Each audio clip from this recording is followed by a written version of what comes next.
can only be attributable to human error. He meddled in things that you need before. He meddled in things. Where will we go next? Just phantom from another time. No one, Mr. Mulder.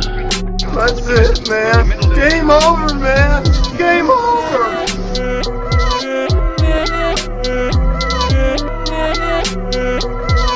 That is one big pile of shit. Hello, I'm Alex Daikaiju.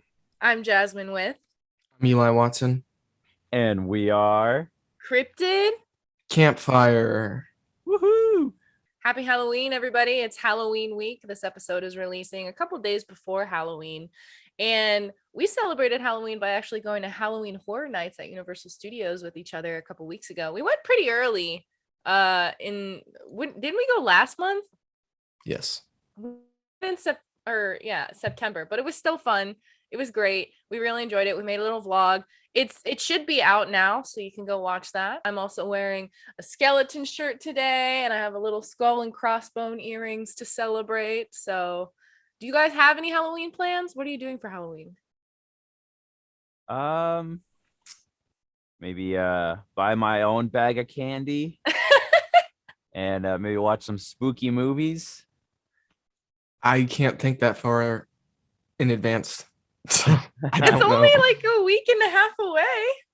That's forever. And At the also time no we're time, too. recording this. my plans are till Tuesday. Then I have to recalibrate, so I don't know yet. Makes sense. What about you guys, the listener? What's your Halloween plans? Say it out loud while we Yeah. stop here and listen. Share it with the crowd. Tweet it out. Let us know. Yeah, sounds pretty wild. Oh, and if you're listening to this podcast, if you want to see what we look like, and while we're talking about it, we're on YouTube, baby. Yes, you can see our fancy spooky shirts. So Alex has got this pretty disturbing thing going on. A little bit of Junji Ito, woman's skin falls off, showing the nice muscles underneath. Mm. Jasmine's wearing her spooky skeleton shirt.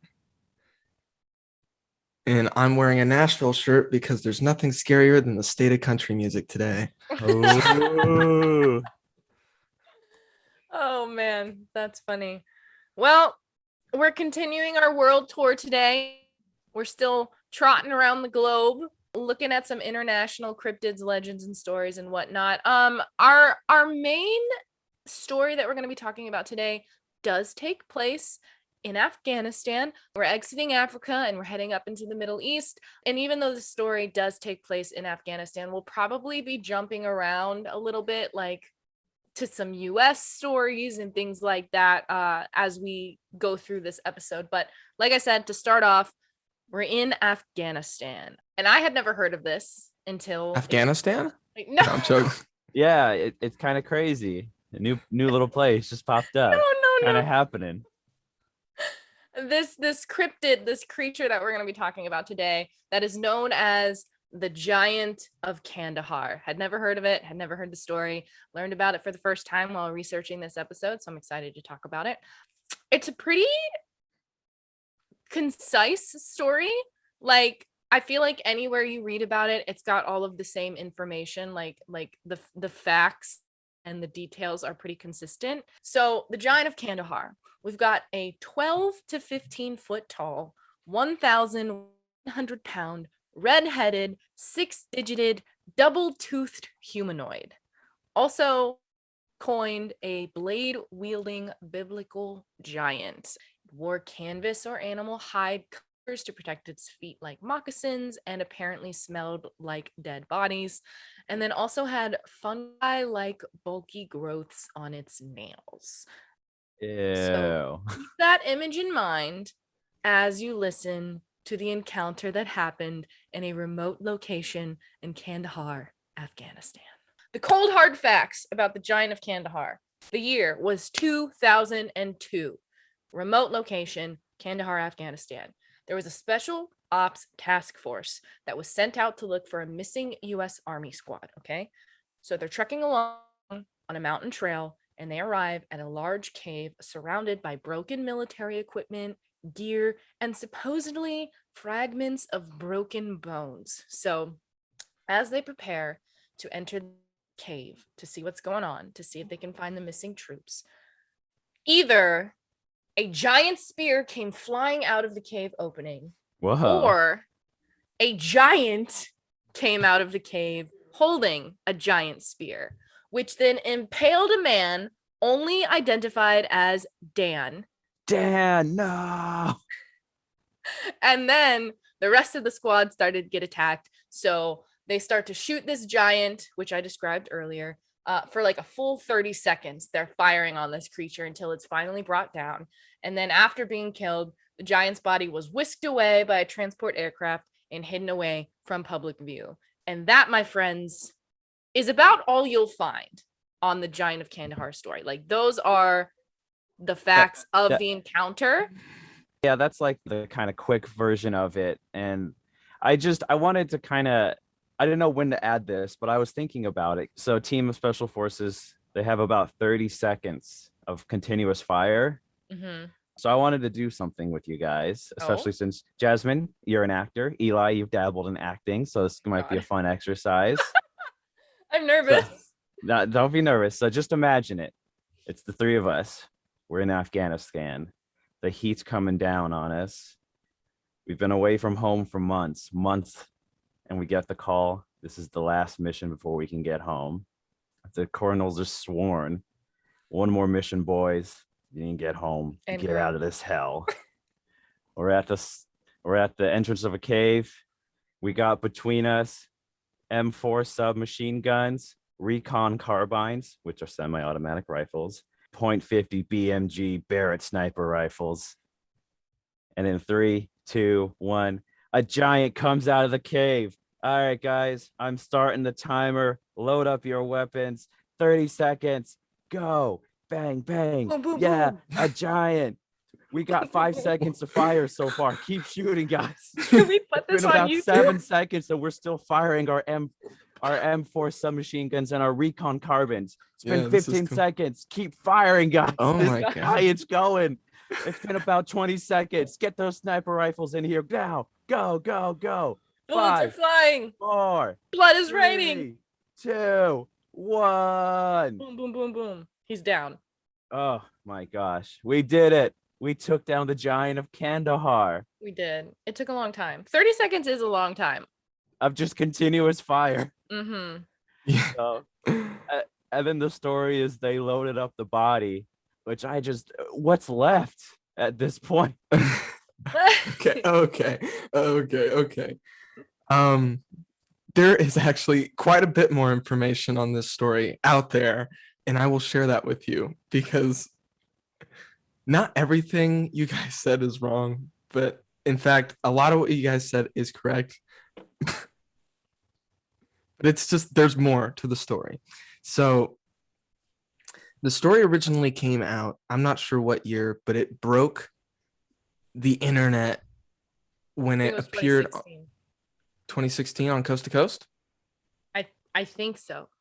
Yeah. 2016 was the year that I kept finding. Okay, so 2016, a guy named Steve Quayle, he's not a host of Coast to Coast, but he is a regular, and he kind of finds people to bring on to the show. He finds this guy who is a C-130 pilot who supposedly flew the body back from the Middle East to the United States. Yeah, and do you know which state? Ohio. Ohio, let's go! I'm telling you, dude. What is it? Patterson Wright Air Force Base? I have no idea. Yeah, or Wright Patterson. I don't remember. That's where the Roswell UFO's at. That's where the body from Kandahar's at. That's where everything's at, dude. But anyways, Probably where the Ark of the Covenant is. possibly, probably not. So this C-130 pilot wished to remain anonymous, but he described bringing back like a 12 to 15. You're just gonna hang out with me for a little bit, okay? Oh, puppy. Puppy. Oh my god. Oh, it's our new co-host. So The C-130 pilot reports having seen like a 12 to 15 foot giant body of a person. I can't do it. Look at its little face looking up at you. It's Snuggles, the Wonder Pup, the new Oh my co-host. God, so cute. He estimated that the body weight was 1,100 pounds. So that's where we get those measurements from. Then we're fast forwarding a couple of years. So that's out there on the internet. It's on coast to coast, whatnot. Richard Shaw. So Richard Shaw is an executive producer for a docu-series known as The Watchers, which is helmed by a man named L.A. Marzulli, who I believe I've mentioned on the podcast before in our Alien Human Hybrids episode, which we're kind of revisiting some of that material today. Cutting the crap from it and refining a little bit. It's not as bad as I thought it was. It's not great, but it's not terrible. So Richard Shaw, he's been on a couple of radio shows as well. And on one of these radio shows, I can't remember which one, and they also failed to mention which one it was. He received a call in that was someone claiming to be one of the people who shot the giant in 2002. Later, I think a few months later, L.A. Marzulli met another Special Forces soldier who was also there, also one of the squad members who shot down the giant in 2002. And all of these men have wished to remain anonymous. So they got to sit down with one of these people who supposedly shot the giant. And as he tells the story, so this is featured in the documentary The Watchers 10 DNA. Whoa. It's hardcore, which they talk about how they couldn't get DNA because everything was taken by TSA. And I was like, why don't you just that's why you don't take it in your suitcase. That's why you ship it home or in ladies' underwear. Like you gotta smuggle it in little teddy bears. Well, that was a reference to Jimmy Stewart and the Yeti finger. That's right. Everyone, I'm not a freak. It's just a reference. So, Mr. K. That's the pseudonym that the witness goes by, because you did say. Mr. K, as he tells it, they're hiking, him and his Special Forces Ops crew. They are walking through about 4 kilometers of wilderness where the missing squad was supposed to check in. They come down a mountainside. They're following a goat path, and as they round a corner, they find a cave above them with a sheer drop off going down. Then there's a small plateau. Well, it's actually a big plateau, big enough for a helicopter to land on, and then another sheer drop off. That's the kind of scene. He says at first they noticed large rocks, which he said was interesting. Hey man, we had a bumper sticker on the back of our RV from the previous tome that said, "I break for big rocks." And he also reports seeing bone matter on the ground as well as a piece of communication equipment. So they're seeing bones everywhere. They're thinking that the squad got ambushed by an animal, because he was saying it was odd that they went missing without having called in. Because if they had been ambushed by people, unless it was over really quick, they would have reported, hey, we're being ambushed. Right. You know? But maybe if they got attacked by an animal, they didn't think to do it because they thought they could handle it. And then unfortunately they didn't. But that's not what happened. I mean, I guess they got attacked by an animal. So they set up actually a kind of a perimeter around the cave because they're not sure like what's going on. They're not sure what's in there. And that's when this giant comes out and he stumbles out. And in the movie, they have this like cheesy animation. He comes out of the cave and he starts roaring at them. They have like really intense like rock and roll music playing. It's a work of art, that one. There's different ways to tell a story, and sometimes you just gotta have rock and roll. Yeah. He describes it has a red beard, long hair past the shoulder, and it's a scarlet red. So Dan runs forth and shoots at him, and apparently that wakes them all up out of their shock, and they all start shooting. And then it jumps down and skewers Dan, holds him up in the air while he's on the spear, and starts running at the rest of them. Oh, and, no. and that's when they shoot him and they say, aim for his face. The guns are exactly what Alex listed. And he says it started and was over in 30 seconds. So it was not 30 seconds of continuous fire. All It right, was- yeah. Light them up. Aim for the face for 30 seconds, everybody. Yeah, it wasn't quite like that. So then they interview another guy named Mr. D, who was not there. But I'm nodding along because I know this information as well. okay, so Mr. D, he had heard about the story and said that it was common knowledge in the military. And Mr. D also describes talking to locals, or the locals were talking about, they knew about giants that lived in caves and ate people. And L.A. Marzulli refers to this as cannibalistic behavior, which I think if you're eating something of a different species, it's not quite cannibalistic anymore. This just in, bears decided to be cannibals this whole time. Mr. K describes that it did have 6 fingers and 6 toes. And that's the end of that segment. They never come back to it in the entire documentary. So did they take his little moccasins off? Oh, no. They all move him onto like this net. So a helicopter comes in and actually takes Dan's body away first. And then a larger helicopter comes in and they have to get more people in there because they couldn't move the body onto the net for it to be airlifted out.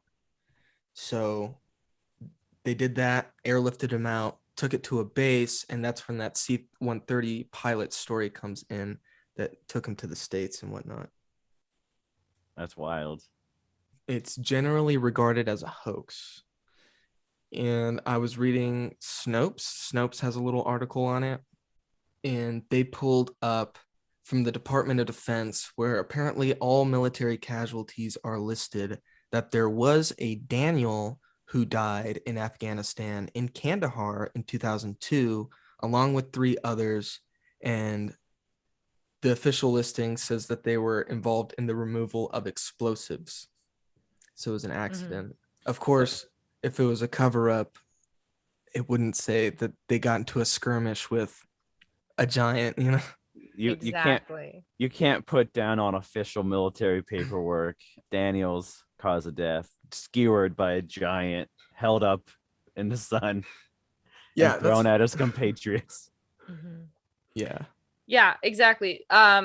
Supposedly after this whole event had happened, the soldiers were made to sign a non-disclosure agreement so that word wouldn't spread of this encounter that they had with this giant creature. But Mr. K says that he broke his silence because people have the right to know what's happening on our planet. And then, like Eli said, Snopes does have an article talking about the Department of Defense saying that nothing like that ever happened. But of course, why would they if it was a government cover up? So it just kind of further proves the point. Quayle, who we mentioned earlier, alleges that the government is keeping giants in suspended animation at secret labs in order to study their genetics. And according to sources, the body temperature of these giants can run around 120 to 130 degrees, and that they can go 40 miles per hour in only 2 steps. Whoa. Sick. It's weird. The one detail that I always think is funny is that they had to sign an NDA after this crazy battle, because throughout history, I mean, we'll probably get into it, but throughout history, like, mankind's been dealing with giants. They seem to be one of our mortal enemies from the dawn of time. And we have stories celebrating heroes. Jack the Giant Killer, a man who went out and killed giants and was praised for it. And then in 2002, if you kill a giant, you can't tell anybody about it. Well, 2 things. According to Mr. K, it wasn't exactly a non-disclosure agreement. It was a field op report. So you have to report on what happened in the field. And they wrote it as it happened, and then the government made them redo it. And they're like, That's not what happened. This is what happened. Write it this way. So the official paperwork says it went a certain way. And then it was more like a, if you tell anybody, Uncle Sam's gonna get you type of thing. Mm-hmm. Speaking of it, because you briefly mentioned just now that it's regarded as being a hoax. I am wondering what the timeline is on this, because at the beginning of this episode, you said you weren't quite sure when the first emergence of the story happened.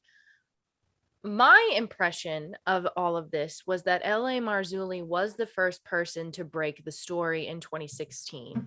That was what I was going off of through this entire research, because that was the earliest account that I could find of it, was that L.A. Marzulli kind of, because like Mr. K broke the silence with L.A. Marzulli. And our favorite source, the Cryptids Wiki, actually straight up says that the Giant of Kandahar story was a hoax created by Marzulli himself, which is something that other people kind of claim sometimes. But I found something. So again, I'm not 100% sure if 2016 is the first time that this story broke. I am working under the impression that it is, because I couldn't find anything earlier. But you were talking about Quayle and Coast to Coast earlier, so I don't know if that stuff came out before Marzulli's stuff did. But if we are assuming that Marzulli's Watchers documentary was the first time this Giant of Kandahar story broke, with Mr. K giving his account, then it doesn't make sense that I listened to if we're saying that was a hoax. Sorry, I'm being repetitive. I'm trying to make things clear without confusing myself.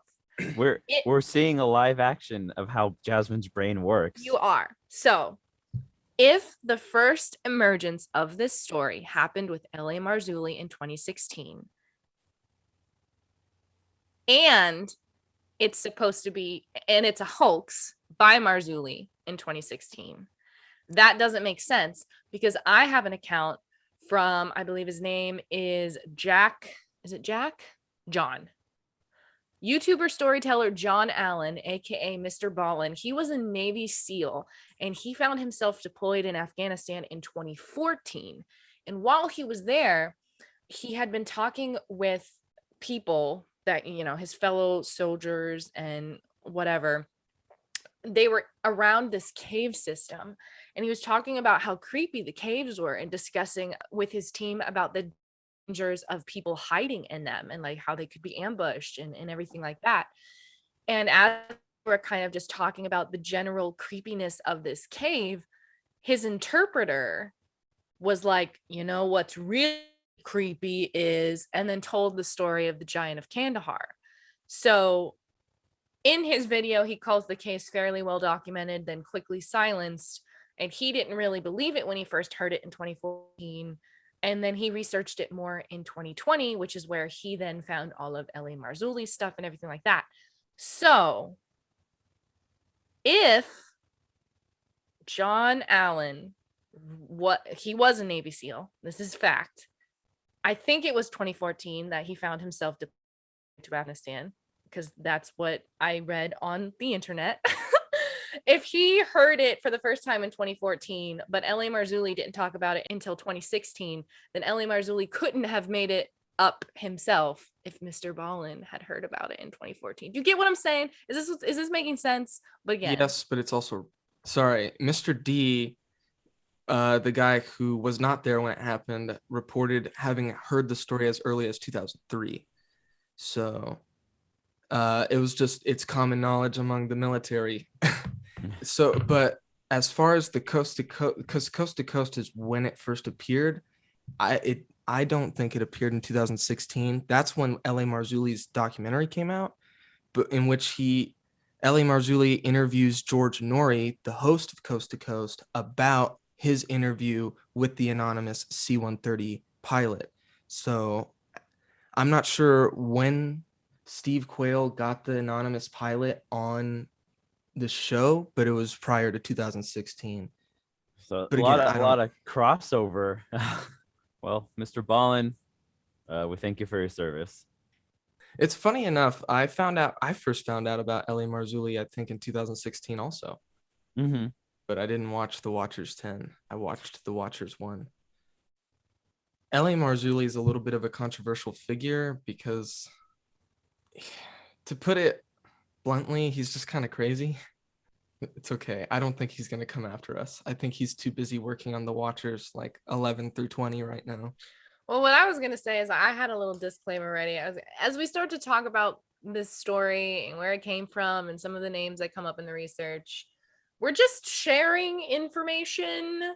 We're not really gonna be, making comments about our opinions about the information. At least I won't be, because like Eli said, Marzulli, he's got a lot of content and he's got quite the following. I think he's got like 140,000 followers or subscribers on YouTube.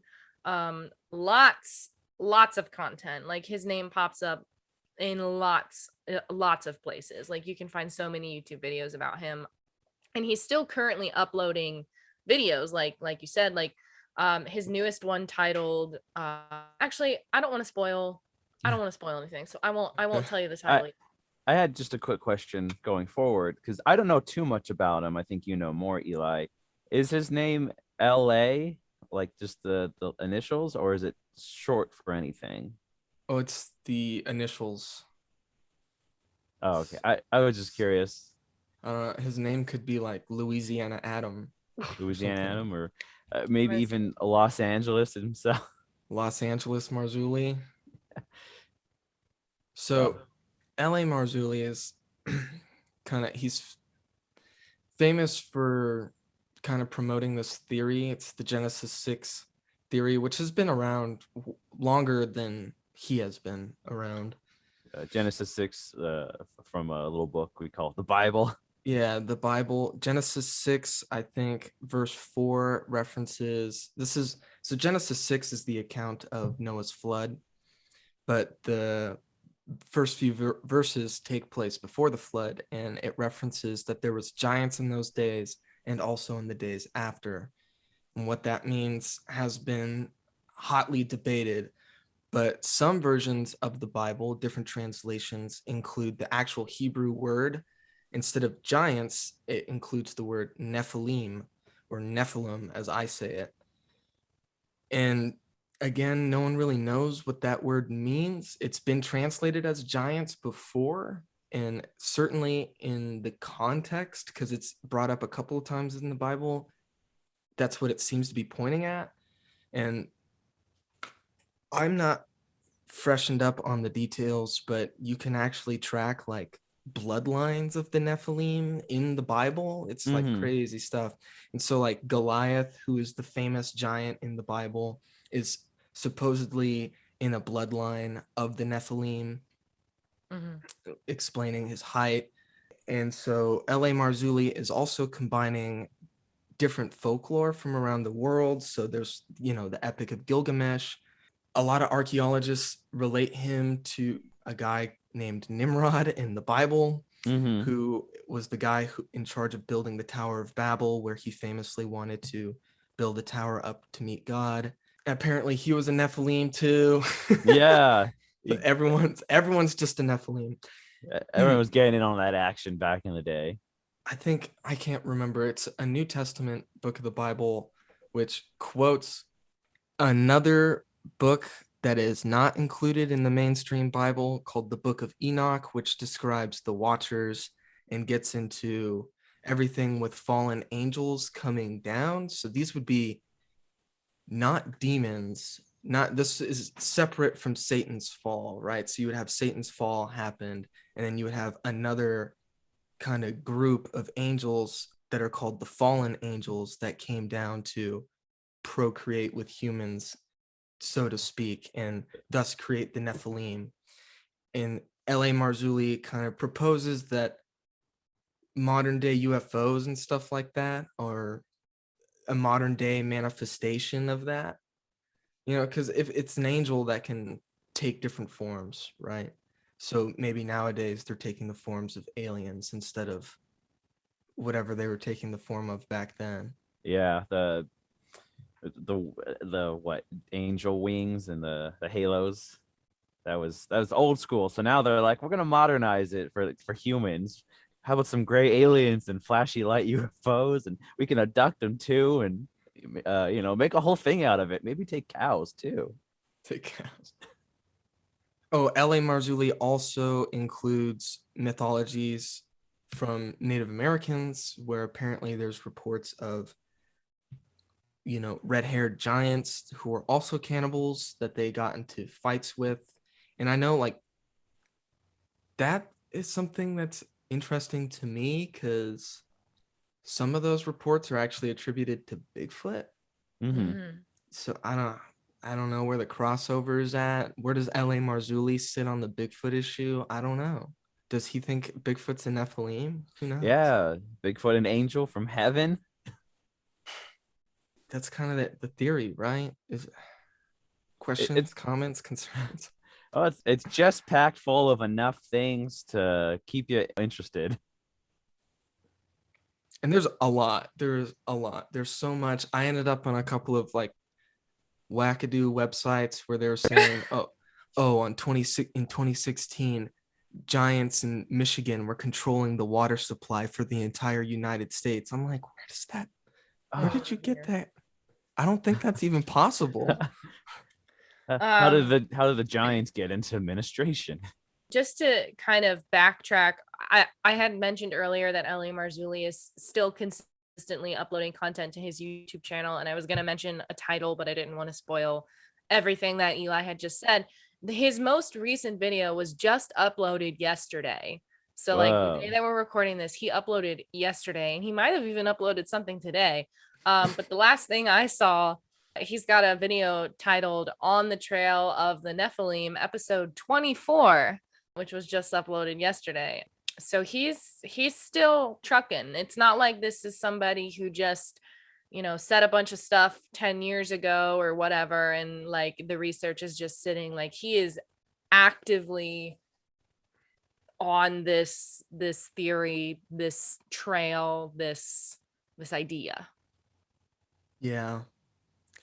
And I guess one of the big things too that he's looked into is the elongated skulls from Peru and how they differ from actual human skulls, because a big theory is that it was just, what do they call it? Like the binding, right? The binding, and basically you shape your head differently.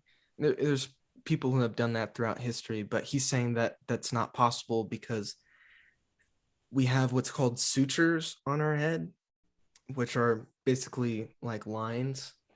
And I think we have 4 of them. Like every human has 4 unless you are born deformed. Because it's, I think when like a baby is developing, it's like the skull, I think, forms first around the face and kind of like goes around the brain, right?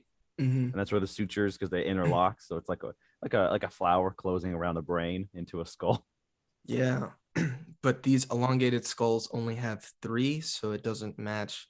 Like that's just physically impossible. Like that's not, you can't make the brain, or you can't make the skull grow so that it only has 3. We're genetically predisposed to have 4, or maybe it's we have 3 and they have 2.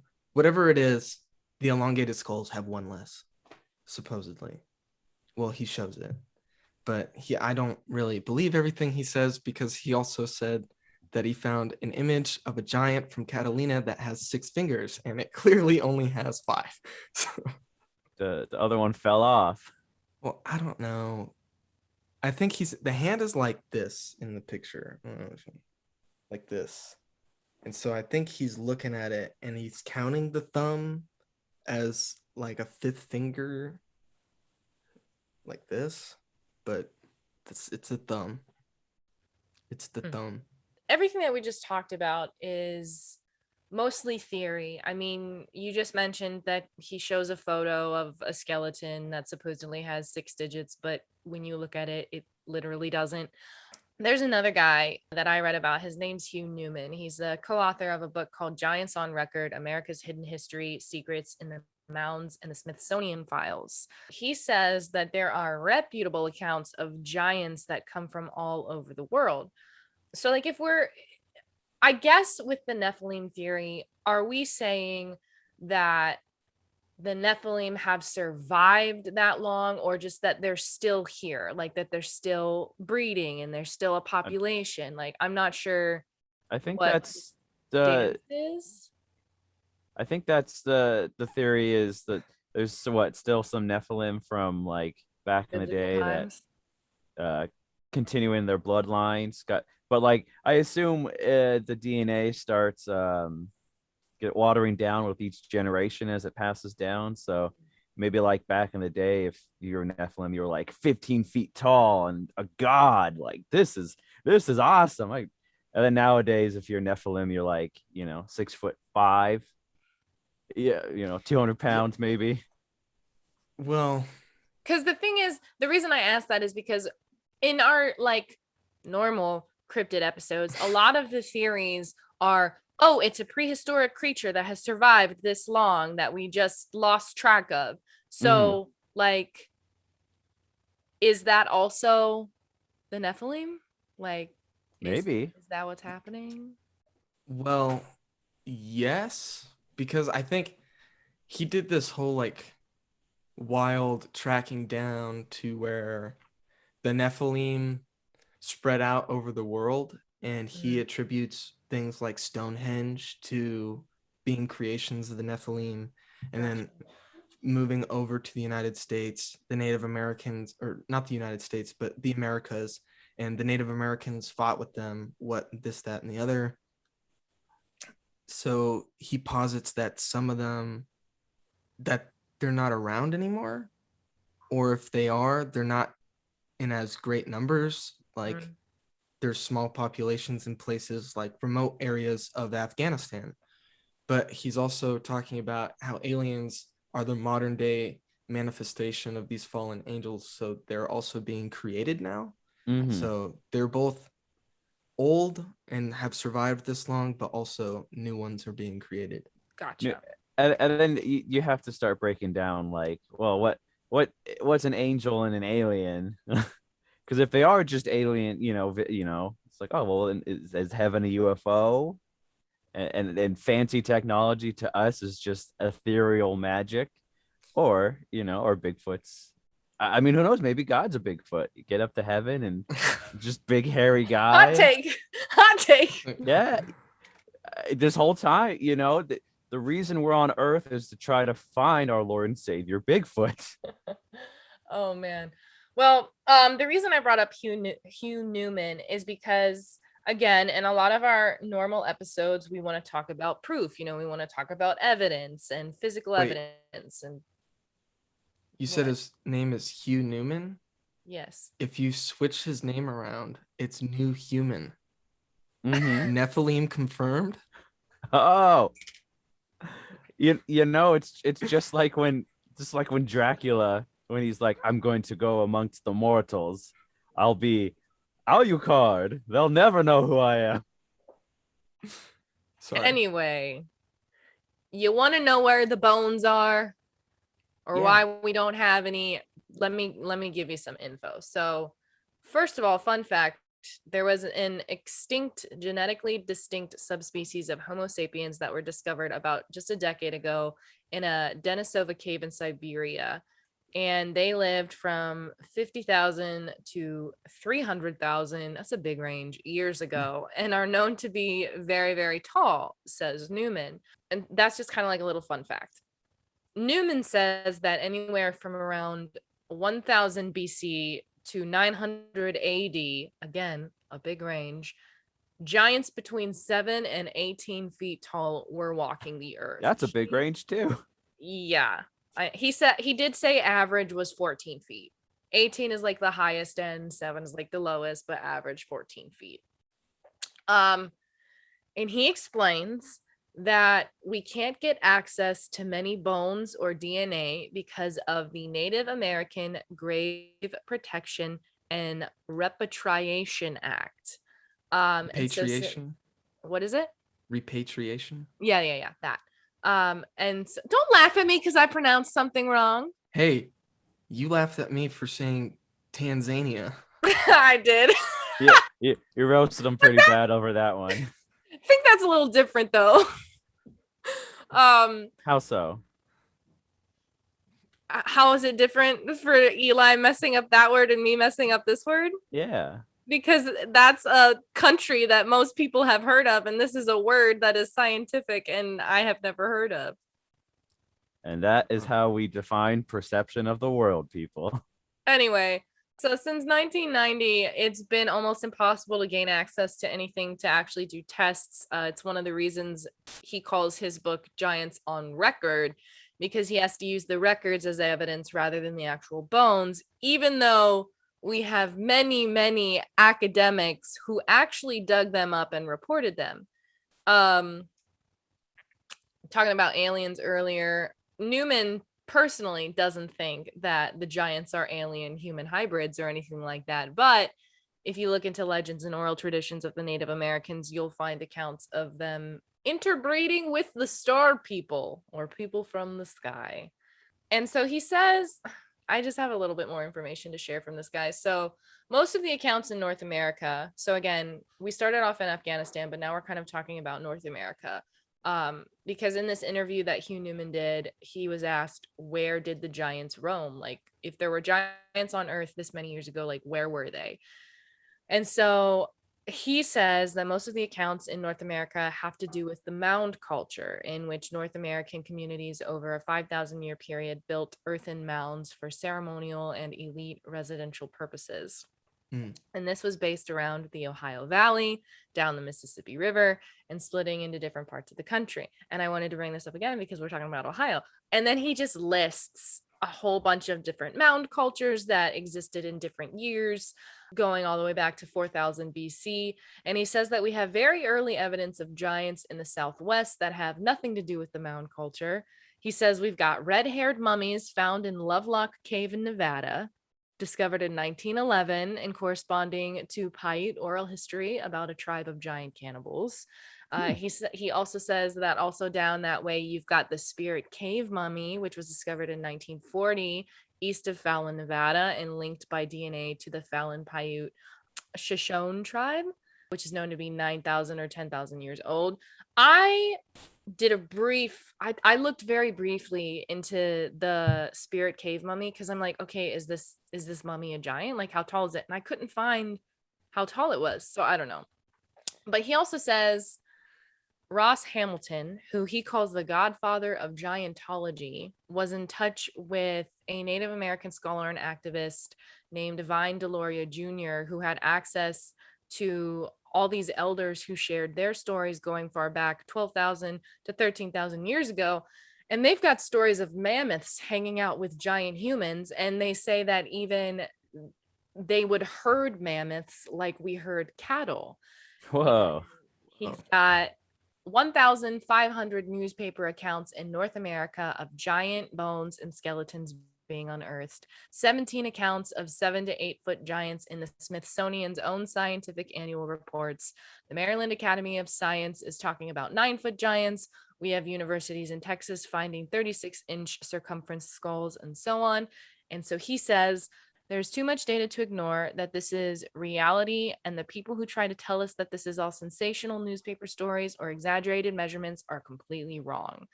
Skeptics always say, where are the bones? And we say, we being Newman and his team and everyone else, the academics took them away. I suggest you go talk to the Smithsonian. So he's kind of like pointing the finger at the Smithsonian. And when it comes to like modern day sightings, he thinks that they just got bred out of existence. From what it sounds like, he doesn't think that giants are still roaming the earth. He just thinks that they got bred out of existence and that they did exist and that the Smithsonian is covering it up. Yeah, I mean, there's L.A. Marzulli is one of those people too who thinks the Smithsonian's covering up stuff like that because he's got books, The Watchers 1 and 2, the same name as his documentary series, where he includes newspaper clippings of bodies being found that are much larger than present day humans. and then they get shipped off to the Smithsonian. And anytime anyone asks the Smithsonian, hey, we want to look through your archives for these giant skeletons that it says you guys got, they're like, oh, we don't know what you're talking about. Hmm. And it's things like that too. I know Marzulli, again, not the greatest source of information, not the most trustworthy, but he's talked about how people will on their property start digging, digging a well or something, which we'll get into that. But they'll find bones of a large human, and then the government will be like, oh, wow, what are you doing? You can't have a house on a Native American burial ground and repossess the house and totally make it illegal to build anything on that property. And so it's like, wow, there's this conspiracy going on. And so that's why Marzulli goes to Peru, because Peru actually has a museum for giant skeletons, which they found in the Atacama Desert, because it's not suppressed information down there. So I don't know. Is it a conspiracy? I don't know. I mean, could it a weird conspiracy? I mean, could it be something like the Nandy Bear, to where, like the British Museum, if you ask them, hey, where's the body at? They're like, oh, we don't have it. But it could be in a number of warehouses to where it's never been cataloged. It's just sitting there somewhere. Yeah. Yeah. And maybe that's why they brought the Giant of Kandahar to Ohio, to put him in a mound, to bring him home to roost. Bring home one of Ohio's fallen sons home, so they can complete the circle of 12 and start the new Genesis. Oh boy. Oh, it is such a weird conspiracy. If the Smithsonian is hiding, and I think some people say destroying evidence of bones, because I know we mentioned L.A. Marzulli a lot as like talking about it, but I mean, just human history, stories in different cultures around the world have all these myths and legends of fighting giant people. It's kind of wild. I mean, even England's history is like, oh yeah, England, we showed up and there were a bunch of giants running around. Yeah. I read some stuff about the UK and I was like, this is just too much for me. Because like what we tried to do with this episode is originally we just wanted to talk about the Giant of Kandahar, but then it like, even though that story is concise, as I put it at the beginning, like it was one event. That's what I mean by concise. It was one event that happened. It's not like there's multiple sightings of this giant. It's not like there's a bunch of people saying, I saw it walk through the caves. It was one event that supposedly happened. But then you start getting into this Nephilim theory, and then you start looking into the history of remains being found and hoaxes and everything like that. It can get really convoluted. I personally feel like I bit off more than I could chew with this episode, because it can get so deep and so much overlap. But yeah, giants, they're real and they exist, and they're fallen angels. I don't know. Don't quote me on that.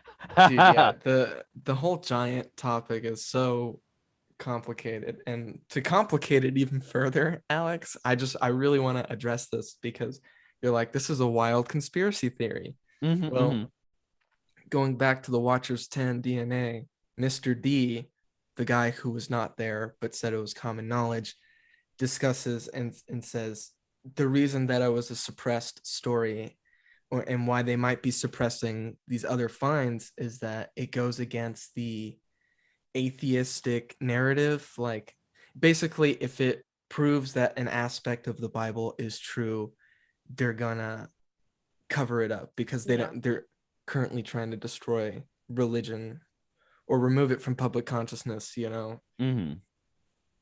But then, like you said, I guess it doesn't matter, because it's like all religions, they specifically focus on the Bible. But if you're going that they're trying to get rid of all religion, then that would take care of any other tradition that mentions giants in it as well. Yeah, I read about some Hindu things with giants as well, that I just opted to not include in the research, because I was like, we can't talk about it all. There's too much. What? L.A. Marzulli is talking about the same thing in over 24 episodes on his YouTube channel. We can't, I don't know.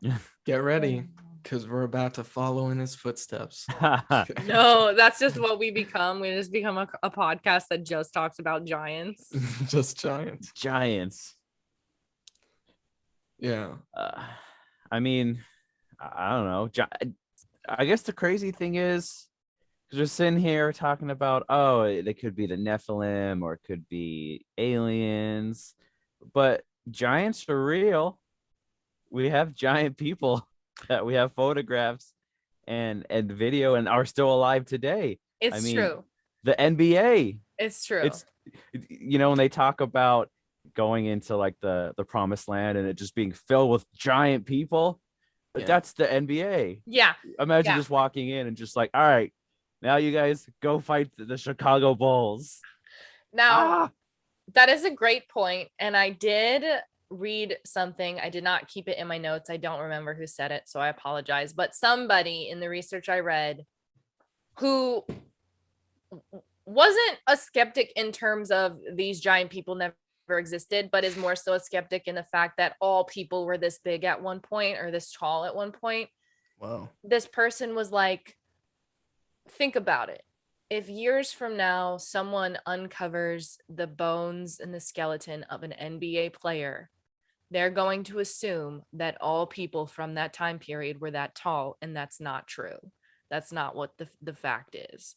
And so it was just like an interesting point of, sure, we've found maybe this skeleton and that skeleton, but that doesn't mean everybody who was living at that point was that tall and that it was a population of giants or whatever. But I did find myself Googling how tall is Shaq while I was researching this episode. Oh, how tall? He's 7'1" according to Google. So yeah, but that put me on a tangent too of like tallest people in the world or whatever. The tallest man in medical history for whom there is irrefutable evidence, so like proven tallest man, his name was Robert Pershing Wadlow. He was from Illinois and he was 8 feet 11 inches tall. He passed away in 1940, and that information comes from Guinness World Records. Have you seen his wax statue in front of the Ripley's Believe It or Not in Hollywood? I have not. Yeah, you can get a photo with the tallest guy in the world. Interesting. And he was famous too because he had like his legs were crazy long. Like one of the most famous giants in the world was a professional wrestler called Andre the Giant, who was reported to be at his highest. They said he got up to 7 feet 4 inches. And he got up to, I think, about 350, 400 pounds at one point. So just imagine just seeing, they talk about, David and Goliath. Like, just imagine a 7 foot tall, 400-pound man just walking into a room and like, now who wants a fight? Yeah. So Eli, you hinted at something that we might talk about. I don't know how much longer we want to go. I don't know if we want to talk about some other confirmed hoaxes. You mentioned the digging of a well earlier. Yeah, we can share it quickly because there isn't too much to the story. I mean, I'm sure there is. I'm sure we could do a whole episode on this, but I don't want to. Could. The story begins with a New York tobacconist named George Hull, who was an atheist, and while he was at a Methodist revival meeting, heard about Genesis 6. So again, it's all a conspiracy. Hull hired men to quarry out a 10-foot long block of gypsum from Illinois, I believe, and he told them it was for an Abe Lincoln monument in New York. I don't know why they were asking. I don't know. They were getting paid to do a job. Just do it. Just do it. Anyways. Yeah. What are we making here? We're gonna make a giant Abraham Lincoln. Yeah. And just for context, this is all happening around the year 1867. Thank you. Okay. Yes. Oh yeah. 1867. So about a year and a half ago. In 2021 time. So he ships this block of gypsum back to Chicago, and he hires Edward Burghardt, who is a German stonecutter, to carve it. And He goes through a combination of using stains and acids to make it look weathered. He uses steel knitting needles to give it pores. Sulfuric acid to make it look aged, There you go. eroded. And then Hull transports it by railroad to his cousin's farm, who was named William Newell. And by that point, he had spent $2,600 in that day's money, which Wow. translates to about $51,000. Wow. So like that's a long way to go to trick some people. Yeah. Yeah, and this thing that he got carved, this giant, it took the form of like a naked man lying on his back with his right arm grasping at his stomach and one leg crossed over the other, and a face with a mysterious half smile. It ended up being about 10 feet tall and weighing nearly 3,000 pounds. So he ships it to his cousin, William Newell. William Newell. About a year later, he hires two men named Gideon Emmons and Henry Nichols to dig a well. And on October 16th, 1869, they find the giant in the ground. Oh. Yeah, but that was because he previously hired other men to bury it first, and they wedged it under tree roots to make it look like it'd been resting beneath the dirt for centuries. And then, like you said, it was like a year and a half or something later. So he went back home and just was like living his life, being a now we cigar wait. manufacturer, just letting time pass until, you know, we get people out there to dig a well, and then they go, oh my god, what have we struck? What is this? And they pull it up. I think one of them said it looks like a Native American was buried here. This 10-foot tall man-like thing is definitely Native American. Yeah. I don't know. But the thing about this is that Cardiff was already known for like fossil deposits. So it wasn't like Too far-fetched to it wasn't find something. Yeah, exactly. And so they pull this thing out, and of course Newell, who knows what's going on, is just faking his surprise this whole time. He's acting. But people thought that the body was either petrified, like it was an actual body petrified by the waters of a nearby swamp. But there was also a Syracuse-based science lecturer who declared that it was just a statue. It was possibly carved by French Jesuits centuries earlier. And so there was just a lot of speculation, and Newell was playing the part of, oh, it's who knows what it is? Who cares? I'm just gonna rebury it. Who's got time for this giant man? Buy a cigar, folks. Buy a cigar. Apparently, Newell and Hull set up a tent and started charging 25 cents for people to see it, which roughly translates to, I think, $5 in today's money. Whew. And then 2 days later, they doubled the price because so many people were coming to see it. Yeah. To add on what Jasmine was saying, a couple of geologists came and checked it out and also stated that there was absolutely no reason to dig a well where they found the body. So, yeah. Hey, wait a minute. It was starting to look a little sketchy. But you know, one of our favorite people ends up coming in and trying to get in on this deal. whoa, wait a sec. Oh, There's a little bit in between. okay. Just one thing.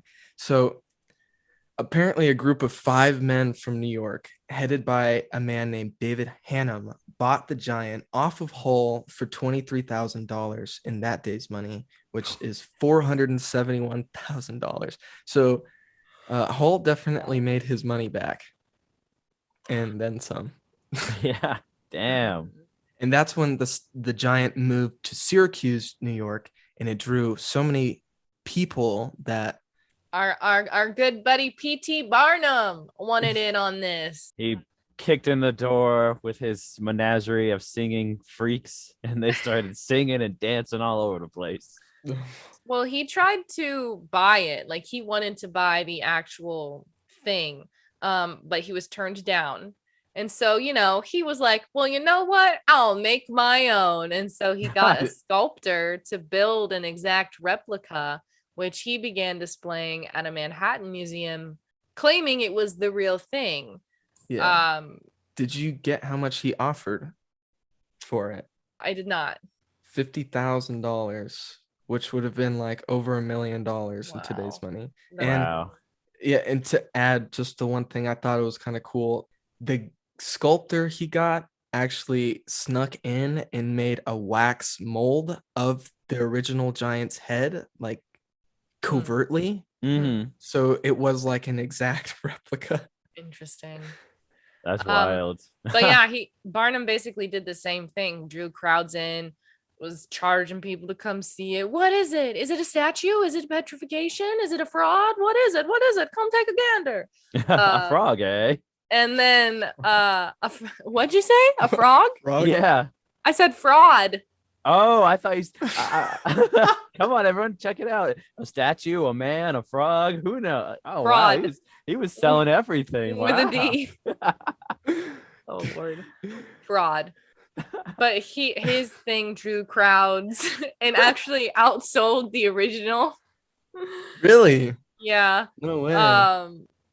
But the man who built Barnum's forgery ended up making other copies.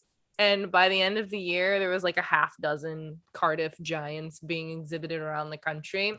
Oh, geez. And then when you get to 1870, it's kind of being ridiculed. Well, there's some drama here with David Hannum, the guy who bought the giant off of Hull. He's quoted with saying that there's a sucker born every minute, which has now been attributed to P.T. Barnum saying that. But he said that about Barnum and the people who were paying Barnum to go see his giant. Mm-hmm. And he actually tried to sue Barnum for saying that it was fake. Yeah. And the judge told him to bring his giant in there and swear to his own genuineness. Yeah, the whole thing was like, can you fake a fake? Like, it's not real anyway. So well, on December 10th, 1869, that's when they brought Hull in, and that's when he confesses to everything. And I think in 1870, like you were saying. Yeah, he eventually just publicly brags about having duped the people and engineering the entire hoax. And so the ruse crumbled that February of 1870 when the newspaper printed confessions from the sculptors who had originally chiseled the giant. And then by 1880, it was condemned to storage in a barn in Massachusetts and then eventually passed between various owners and toured the carnival circuit before being sold to the Farmers Museum in Cooperstown, New York. Having cleared around $20,000 with the Cardiff Giant scheme, does that match what you had said he made off of it? Yeah, 23,000. Yeah. Yeah.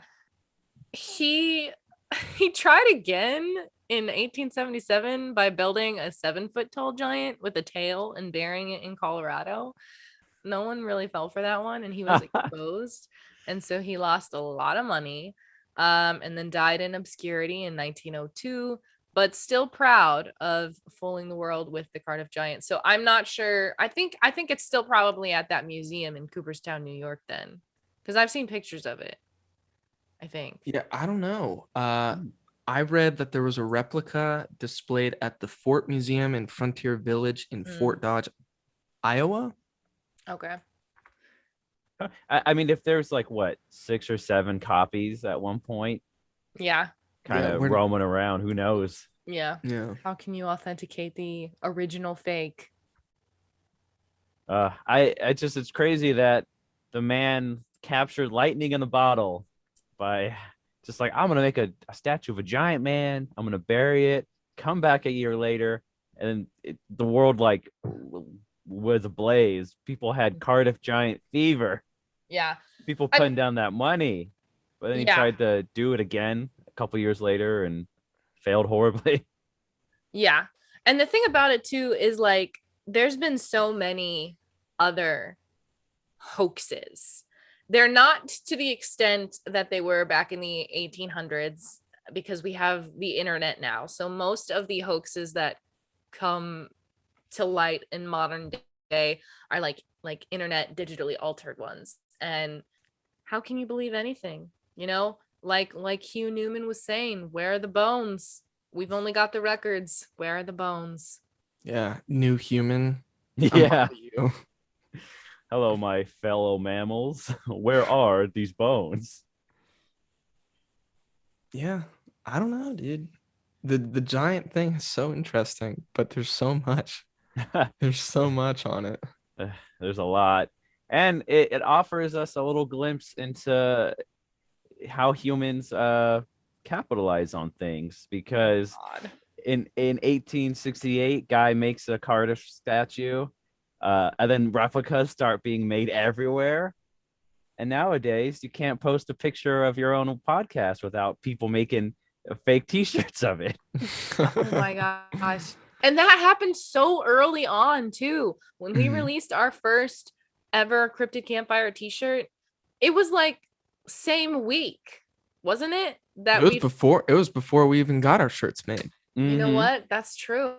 It was before we even dropped our official merch. There was websites claiming, well, I think it was like one singular website. Well, it was one or two. I think it might have been two. There was I a think it was handful. two, yeah. There's two websites like Cryptid Campfire t-shirts using our logo and selling. I'm like, what is going on? Thanks. And I think one person bought from them and we're That- like, yeah, this Yeah. shirt's crap. And I was That's how like, we- what do you mean? Yeah, that's how we found out, right? Yeah. They're like, Yeah, your shirt's somebody crap. commented on our YouTube video, I think, saying that they bought a shirt and we're like, we What? haven't released them yet. It's crazy. It's like, it's kind of impossible. Don't know where you got Everything that. is fake. And then that Everything's fake. bombshell. Yeah. It was a wild episode. Are we coming to a close? Are we done talking about giants? Because Yeah. I think Yeah. I'm pretty exhausted on that front. Yep. And to think, we just wanted to tell the story of Afghanistan, of the Giant of Kandahar. That's all we wanted to do, and you can't do that without sticking your finger in everything else. Dude, it's impossible with the giant topic.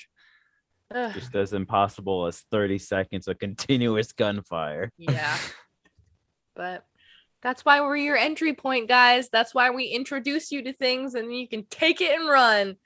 Do further research, watch all of L.A. Marzulli's YouTube videos and documentaries and all of that, and form your own opinions. How about you do that after you listen to all of our episodes? Yeah, And that too. also, thanks to everyone who's watching the video. Be sure to Mhm. hit that like button, leave a comment.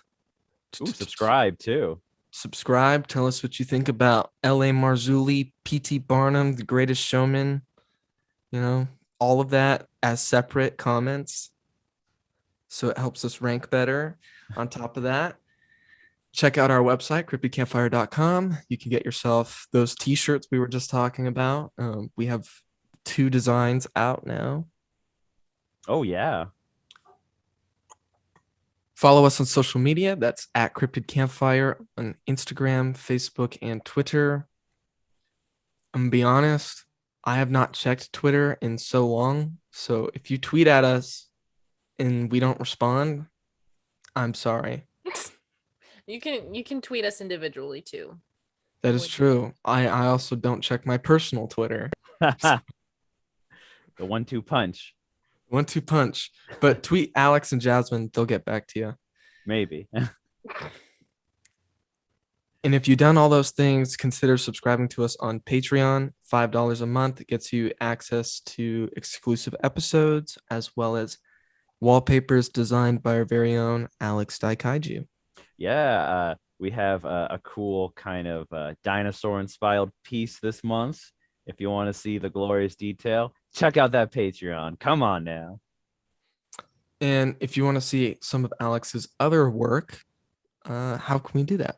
Well, if you want to find out more, I'm Alex Daikaiju on Instagram. It's Alex DAIKAIJU. Post a lot of monster cryptid-related artwork. I was doing a draw a day challenge, but I fell off of that because I started working on some even crazier things. So I'll be posting some updates if you want to see some cool stuff. My sources today, this might be the first episode in a while that I did not use the Dreadnought Wikipedia, because as we all talked about, if you go look up giants on Wikipedia, it's a giant page of just so much info. It's very overwhelming. So I had to go to the cryptidwikis.com with the Z. They laid it out for us, nice and simple.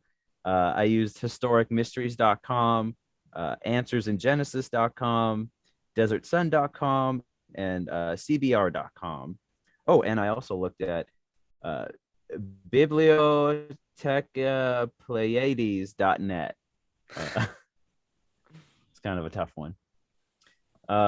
And moving on, it's crazy. Me and Jasmine used to work at a movie theater together.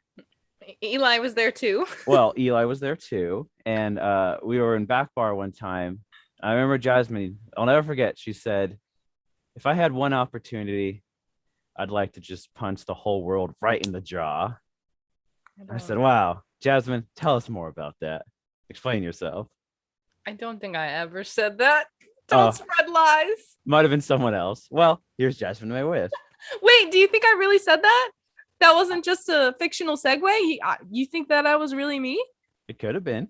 Interesting. A lot of anger back in the day, a lot of power. It's possible. I could have said that. I just don't remember. But if you would like to, you can follow me on Twitter and Instagram. My name is the same on both. It's Jasmine Maywith, JASMINE MAEWITH. My sources today. Oh God, there's a lot of overlap. A lot of them say the same things. A lot of them contradict each other, but here they are. I used Snopes, the Cryptids Wiki, CNN, Untapped, Where I Live, the Xplan.net, Desert Sun, Mr. Ballin's YouTube channel, Encyclopedia Britannica, National Geographic, the History Channel, Sandbox.us, Virginia Business, and SparkNotes. I used SparkNotes for the Bible. Sometimes you gotta, man. Nice laundry list there. And me and Eli used to work at a movie theater together. Yeah, Jasmine was there too. Jasmine was there too. And I remember we were in back bar one time, the concession stand, and I'll never forget it. Eli, you said, if I had one opportunity, I'd like to just punch the world right in the jaw. So, Eli, could you explain about that more? Tell us about it. Honestly, that probably was me. I was pretty angry back then. Well, I'm not punching anybody in the jaw today, but I do have some sources I would like to punch in the jaw, starting with the Cryptids Wiki. And then I also have Snopes. I spent $5 hard-earned dollars to rent The Watchers 10. Nice. When for $10 more, I could have just owned the whole thing, which considering this is more than a documentary. This is a feature film. They go to Catalina Island. They intercut shots of San Diego for some reason, and they do. I was like, huh? And they have this intense drum music going. Here's the giant with 6 fingers, and then they show a picture with 5, and you're like, what is this? You're in it with him. I used National Geographic, Instagram. Wait, Instagram? I mean, Wikipedia. Not sure why that's there. Oh, my Lord. Wow. That's crazy. I had to check the gram for all these giants. Well, thank you everyone for listening. We hope you had a good time, and we'll see you next week. Oh, yeah. Bye. Badam Zinga.